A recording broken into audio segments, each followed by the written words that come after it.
she begged. "I don't want to eat that." But the cruel wife shoved stale leftovers at the millionaire's mother until the son walked in unannounced. One slap, one trial, and the truth turned the world upside down. What happened next left everyone speechless. Before we dive in, let us know in the comments what time is it, and where are you watching from. Let's start. 3 months had passed since the wedding, and at first the mansion felt alive again.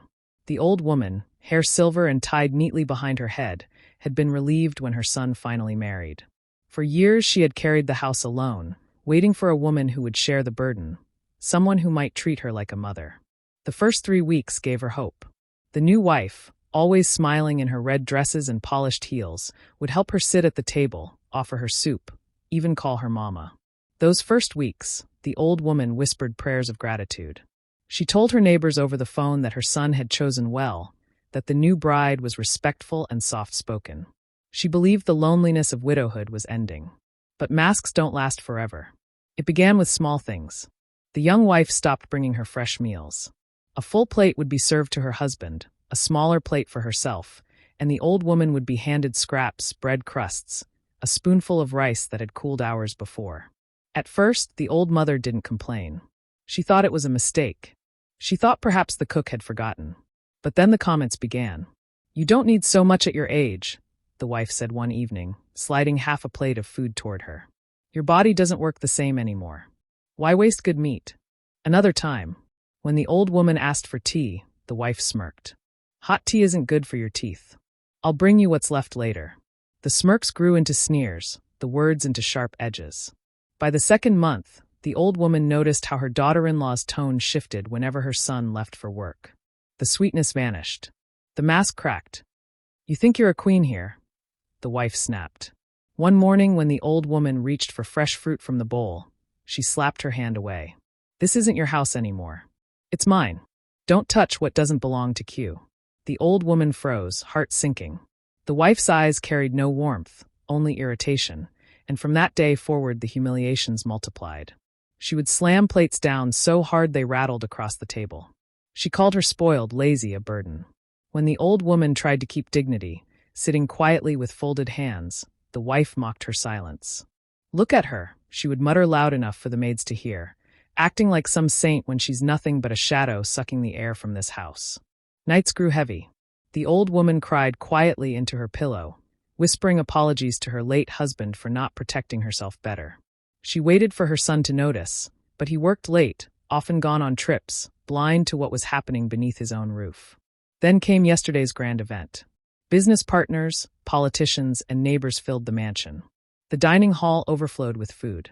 Platters of biryani, roasted lamb, trays of desserts. Laughter echoed, music played. The wife stood at the center, smiling wide, her hand tucked in her husband's arm, looking every bit the perfect hostess. To the guests, she was flawless. But the old mother noticed the way her daughter-in-law's eyes darted, calculating cold. This morning, the truth returned sharper than ever. The servants had cleared most of the dishes, but the leftovers, half-eaten, greasy, sour, remained piled in the kitchen. The old woman, tired and frail, stepped in to make herself a little porridge. Before she could reach for the rice jar, the wife appeared, heels clicking against the tiles. "Porridge?" she mocked, arms folded. "Why bother? There's plenty of food right here." She gestured at the leftovers, at meat stiff with congealed fat, at rice dried into lumps. The old woman frowned. "That food is spoiled. It's not for eating." "Not for me, no," the wife said coolly. "But perfect for you. Why waste?" She picked up a plate, scooped a heap of cold curry, and set it before the old woman. The smell turned the woman's stomach, her lips trembled. "Please don't make me eat that." The wife leaned closer, her voice dropping to a hiss. "You'll eat what I give you, or you won't eat at all." Tears welled in the old woman's eyes. "I raised a son in this house. I am his mother. You cannot shame me like this." The wife laughed harshly. "Mother, that title doesn't feed anyone. You're nothing but dead weight here. And if you're too proud for food, maybe you don't deserve any." The old woman tried to stand, but her knees gave way, and she collapsed back onto the floor. The plate spilled across her lap, sauces smearing her blouse. She sobbed, clutching her chest. "You're pathetic," the wife spat, grabbing a clump of cold rice in her manicured hand. She shoved it near the old woman's lips. "Open your mouth. Eat it now. Eat every last scrap." You have no choice. The old woman pressed her lips tightly together, shaking her head desperately. Please don't. I beg you. But the wife only sneered, forcing the food closer, her voice rising into a cruel shout. You will eat this, old woman. You will eat every bite until I say stop. The old woman's lips were clamped shut, tears rolling down her cheeks as the younger woman pressed the clump of cold food harder toward her mouth. The kitchen air was heavy with the stench of leftovers, humiliation, and cruelty. And then came a sound neither expected, the sharp echo of shoes against marble. The wife froze. The old woman's sobs stilled. At the doorway stood the son. He was dressed in a blue suit, tie loosened from travel, his suitcase still by the stairs. He hadn't told anyone he was coming home early. His eyes fell first on his mother, crouched on the floor, blouse stained with greasy food, then on his wife, crouched over her, hands smeared with curry, lips curled in cruelty. For a long moment, silence reigned. His chest rose and fell, eyes darkening with each second. Mother, his voice broke. He rushed forward, dropping to his knees beside her. He lifted her frail body, wiping her tears with the edge of his sleeve. What happened? Who did this to you? The old woman shook her head, sobbing into his chest. She didn't have to answer. The truth was already screaming through the air. He turned slowly to the woman in the red dress, his wife. His jaw tightened, veins standing out on his neck. You, he whispered.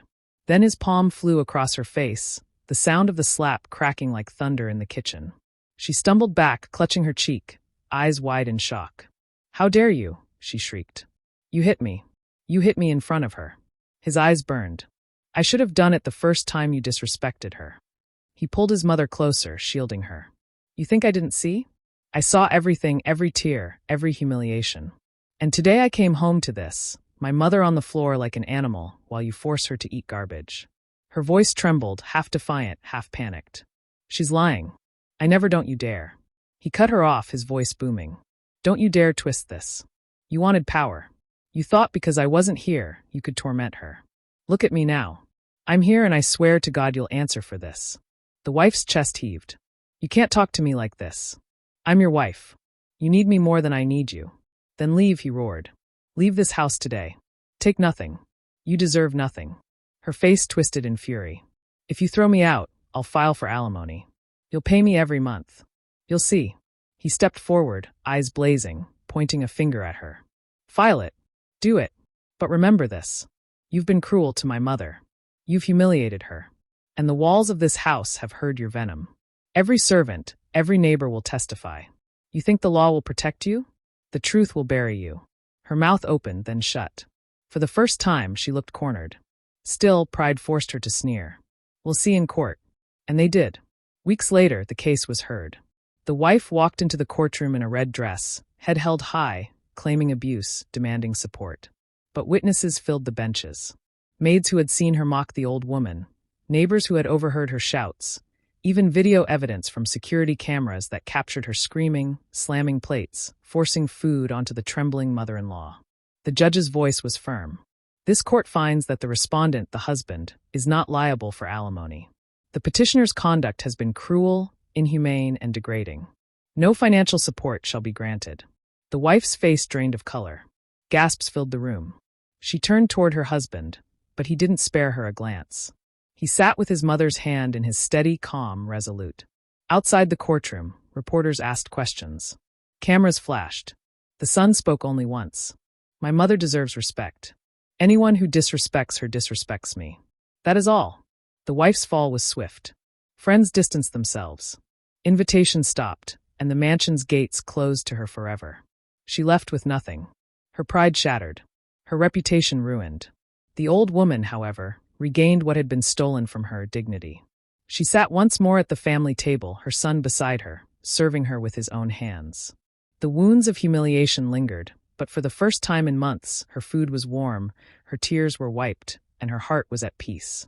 And every time she looked at her son, she saw not just a millionaire, but the boy she raised. The boy who had come home in time. If this story shook you, don't keep it to yourself. Share it with someone who needs to see how respect and truth always win. Subscribe now for more powerful real-life stories that touch the heart and open the eyes.